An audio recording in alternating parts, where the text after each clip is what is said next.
is the archivist, y'all, exclusively interviewing Tanya Stevens. And who is the prolific revolutionary Tanya Stevens? Who is? I'm still trying to figure out who is Tanya. There are a few things I know that make me me. I'm the mother of my daughter. I'm from Jamaica. I originate from Jamaica. I'm a citizen of the world, and that's basically it. I sing, I express myself, my opinions, my philosophies through music, and I love to meet people, and the show is the best place to do that. There are many people there, and we just have fun. And the second to last of 7 kids in the family share about growing up and the come up on the freestyle on the corner on the block in St. Mary. Tell us about that. Yeah, well, I'm kind of a really typical Jamaican, in terms of my upbringing. I come from a small town in rural Jamaica, St. Mary. I come from Richmond, and I'm the 6th of 7. I come from a big family. That's what I saw all around me. Most of the families I grew up next to were big too. It makes you competitive, especially when it's a poor big family, so there isn't enough of anything to go around, so everybody had to learn to be independent and had to be able to defend themselves and actually almost scramble for a share of everything, space, time. And proclaimed one of the top female artists in Jamaica, share on the first part of your career from Big Things That Go On, Too Hype, Rough Rider, and Intoxicated. Yeah, I've heard myself labeled many things, and I try not to listen to labels too much because they kind of pigeonhole you. For example, being among the best women doesn't really do anything for me because there aren't that many successful women, and then there aren't that many women who I have anything in common with. So if I'm among the best, it doesn't really speak well. So I'm aiming at being the best man. And over 20 years in the industry, featured on the classic Reggae Gold series, working with Garnett Silk on The Journey, and working with Mark Morrison and Damian Marley and Wyclef in the studio with Dave Kelly, Digital Dixon, and Barry O'Hare, who's mixed songs with Third World and Shaggy. Your music speaks for itself. Well, I hope it does. I speak a lot, so I hope it really does say something about me, And let's go into the 90s era. Share what went on. Do you remember what went down with the Reebok pumps, the LA Raiders, and Chicago Bulls? What you couldn't wear on the street, note, etc. Share on the US and powder milk. Powdered milk? Powdered milk? Me and powdered milk go back further than the 90s. We kind of parted company in the 80s, I think. We used to get free powdered milk at school. We used to use it to douse each other, and we ate it on the road, and we got the runs after. That's as far as we went.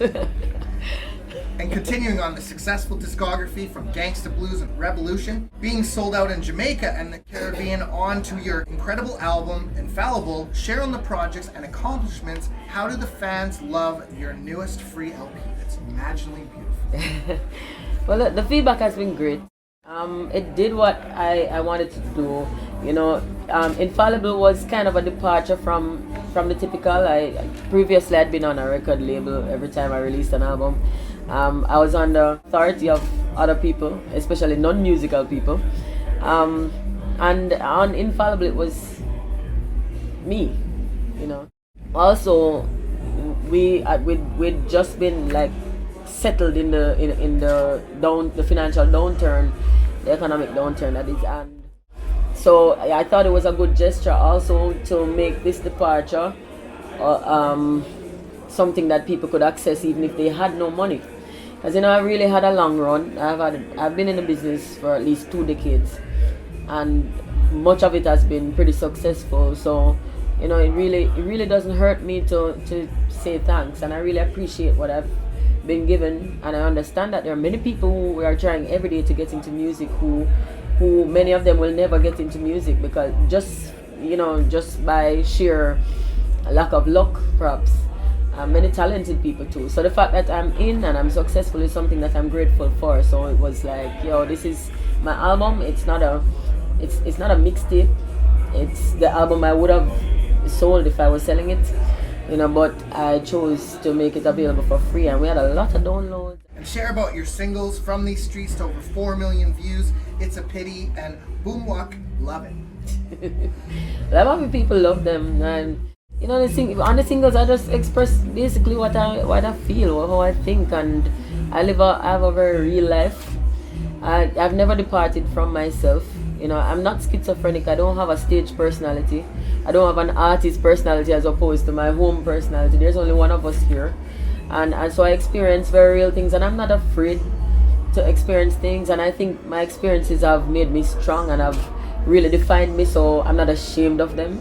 And I share them, and if I've been through something and I managed to make it out alive and I'm stronger, then I think my experiences might be of benefit to somebody else, so I share them. And that's what I did on the singles, really. And in Vancouver, where you're at, Lil Bit, Kia Kadiri, and Ndidi Cascade, the woman of power, killing it.